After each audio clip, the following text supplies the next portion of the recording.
When looking for a new home, you might be drawn to maybe vaulted ceilings, or everybody loves a big backyard. But there are a few more important things to consider when you're buying a home. So here with their list, we want to welcome back Julie and Daniel DeRoche. This is good timing because it's just about to hit like peak market season, it's right? getting crazy time.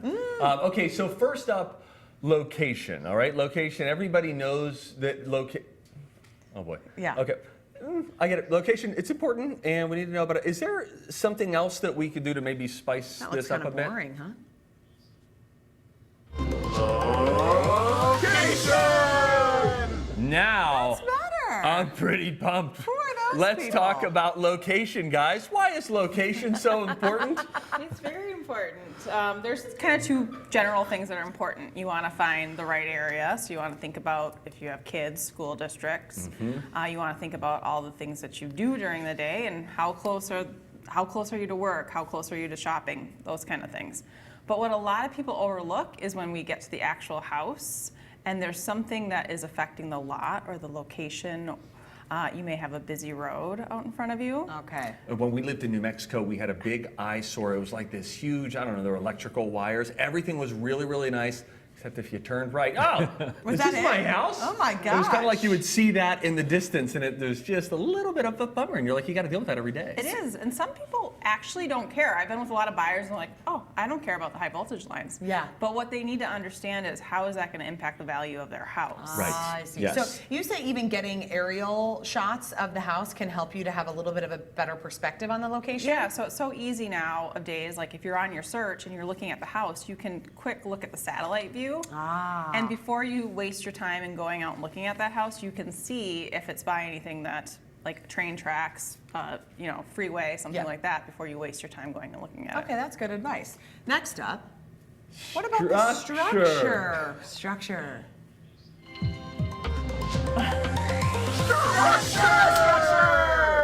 Now I'm pumped. Daniel? Now I'm thinking, boy, it's a little risky. They should have had you guys doing those. You should have been outside doing that. Yeah. That's really stock fun. footage that we found, royalty free. Okay, so let's talk. When you say structure, what does a buyer need to be looking for that's really important? Well, make sure the house is standing up for a long time. That's a you want good to make start. sure, yeah. And a lot of people will hide things like foundations. You really want to make sure that it's not cracking or crumbling or anything like that. But in a house with a finished basement, how do you do that? Oh Yeah. So you really have to check. You have to like pull up carpet. So what happens there? If you're going through the basement and then you like find like a crack in the wall, and look, a lot of us have been in basements where there's a crack in the wall, Yeah, but old it's houses. different when you're putting money down on it. What's like the next step that you do there? Do you say, well, we need to take something off the price? It's fixable. It Okay. really is. No, depending what it is, but like the picture you just showed is actually very fixable. We've done a few of those where they actually cut out the basement floor, put a steel beam in the basement floor, and then it's bolted to the floor truss above, and it pushes on the concrete. And to be honest, it's probably the strongest part of the house now. But again, resale, you have to disclose that in the future, so you really got to pay attention to that stuff. So structural things are important. Very. Let's move on. Now it's time to talk about layouts. Layout.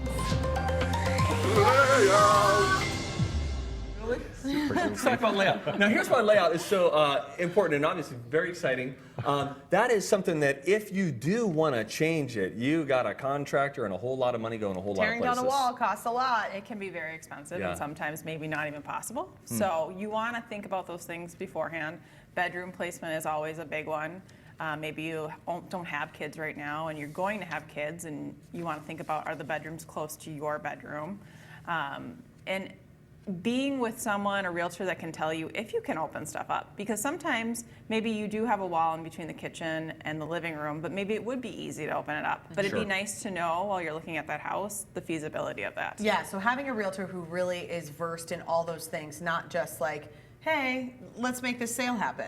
Right. Who can help advise you and get to know what you're really looking for out of a house. Can it be done, and what would it cost? Yeah, Yeah. that's Yeah, important. things to factor. Okay, so next up, something This is equally very thrilling. sexy. Just roll This it, guys.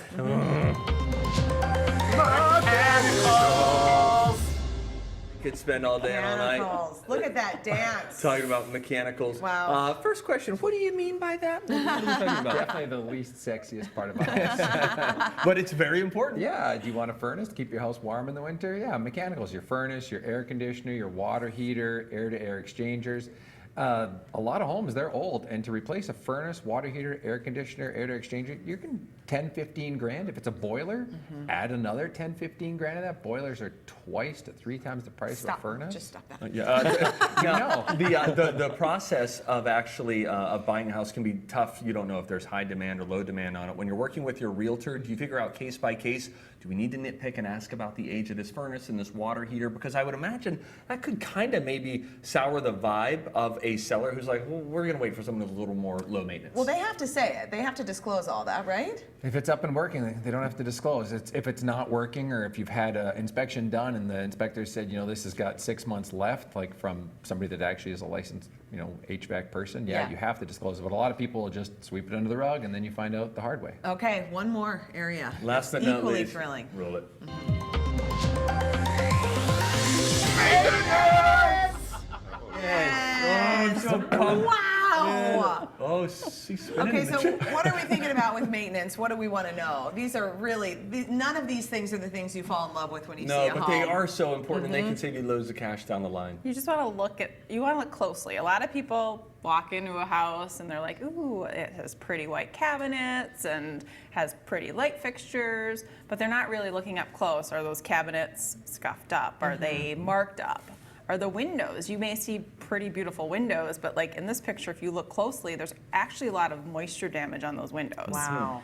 So if you're seeing stuff like this throughout the house, it leads to the fact of like maybe the seller hasn't been taking care of all the things that they should be taking care of in the house. Yeah. And maybe you should look into more depth into something before you put an offer in. Yeah. Open and close the windows. I've literally done showings where I'm like, these windows are pretty rough.